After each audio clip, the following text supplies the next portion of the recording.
Excellent! What's up guys, welcome back to my CES 2017 coverage from Las Vegas, Nevada. I am here at the Toshiba suites. I'm actually going to be looking at some OCZ products right here because OCZ is of course a Toshiba company. I need to start off by thanking my sponsors for CES 2017, Gigabyte, Deepcool, and of course Toshiba. Let's start off with a quick rundown of these SSDs that they have. Now these are all available for sale of course, so you could purchase them right now, but if you're not already familiar, OCZ has the TL100 first off over here on the left side.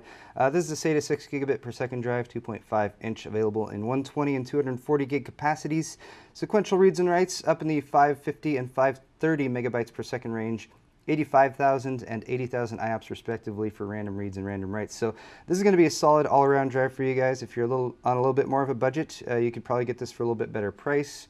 But that is using TLC memory, so triple level cell. And it also does not have a DRAM cache, so if you know what that means, then that might mean something to you. If you don't, I'm not going to bother to explain it here. This is show coverage. We don't go into that much detail. Next up is the OCZ TR150, also a 2.5 inch little SSD. Looks pretty cool. Nice silver finish on these also, by the way, which I think is nice. If my camera will focus, of course.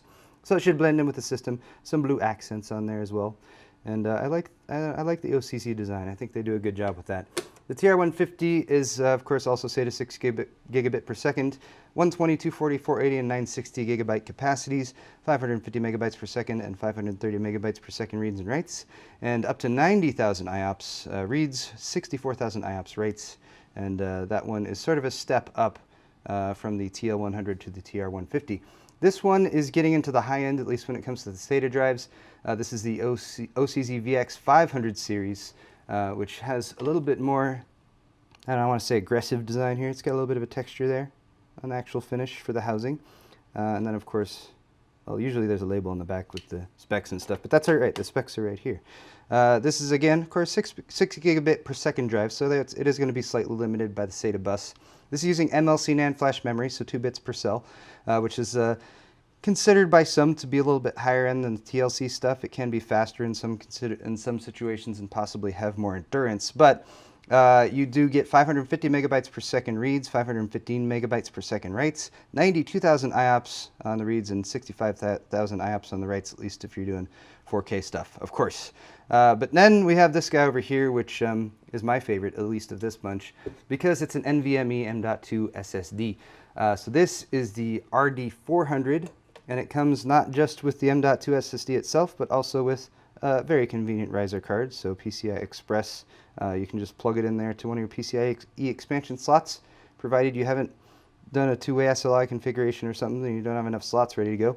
Or if you have an M.2, you can pop this into that. Now they have added a little bit of cooling via a thermal pad there at the bottom to help keep things cool. But I have been told by OCZ that these drives do not suffer from thermal throttling except in the very most extreme situations. So you should be fine unless you're sticking it right under a graphics card or something like that. This is PCI Express Gen 3 by 4 NVMe 1.1b compliance. I don't know what that means. All I know is that of NVMe, I'm going to have to look at the standards and what the difference is between them. Comes with that add-in card adapter that's optional. Toshiba controller, Toshiba MLC NAND flash, available in capacities up to 1 terabyte, a 5-year warranty program. Actually, there's a 5-year warranty for this drive as well as the last VX500 drive. The other drives I just showed you have 3-year warranties. And then reads 2650 megabytes per second, 2.6 gigs per sec. Can I say per sec? I don't know. I just shortened the word second. That's not really necessary. Up to 1600 megabytes per second writes, and then random reads in the 230,000 IOP range, and random writes in the 150,000 IOP range. So if you want some fast storage, get like 2 of these and raid them, and that would be cool. But don't do it on the Z270 or Z170 platform. You need X99 for that, or maybe one of the new AMD Ryzen chipsets. I don't know why I'm talking about that. I'm just speculating. Here's some enterprise products that they have on display. Probably out of the range of most of you guys, but still fun to look at. It's also Velcroed down, so I'm just going to pick the whole thing up. This is an SSD. It's got a fat heatsink on it, and it's available in capacities up to 4 terabytes. It's the PX04. And again, probably not going to grab this for like an at-home use situation, but hey, Some of you guys might be into enterprise stuff, so check that out. There's the HK4. It's a SAS SSD, capacities in the 200 gig all the way up to 1,920 gigabyte range, just shy of 2 terabytes. And then a PCI Express version of the PX04, the PX04P, which also, I like when SSDs have to have heat sinks on them. That means that they're fast, at least in my experience. Finally here we have the BG series. This is listed as Client Ultra Mobile NVMe, which is, these are designed for OEMs, so they're not quite as pretty as far as like the darker PCBs or anything like that.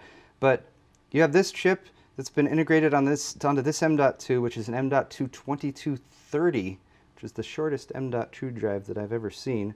And then we also have some other integrations over here. But look at this. Ignore the Velcro on the back, but this is basically just a little chip that is an SSD. Yes, that little chip right there has the SSD controller as well as the NAND integrated. And right now, they can make these in a 512 gig capacity. So this little chip I'm holding in my hand is not just like a 512 gig NAND chip, it's also the controller, and like everything you'd need for the entire SSD. So you could like take this and solder it directly onto the PCB of like a laptop or something like that, or you can do what they did and drop it onto just like the tiniest little M.2 drive possible, which I thought was pretty cool. They actually have a demo unit of this going, so let's check that out. So here's a demo system they have set up. That was sent over by Origin, and that little M.2 drive just chilling there, right down on the bottom right-hand corner of the board. It is, again, so small that like spec-wise it doesn't actually match up, so it's kind of floating there, but I think it looks very cute. And just to show you guys who haven't already experienced the difference when it comes to something like load times, this is Doom loading off of that little SSD, and it should take just a moment or two, because you know Doom load times, they can be very, very time-consuming, and now it's ready to go. That was quick.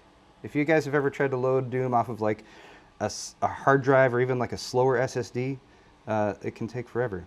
So really cool. I like having the availability of really, really tiny SSDs. They're lots of fun. I am going to close off this video though, guys. So if you enjoyed it, hit the thumbs up button.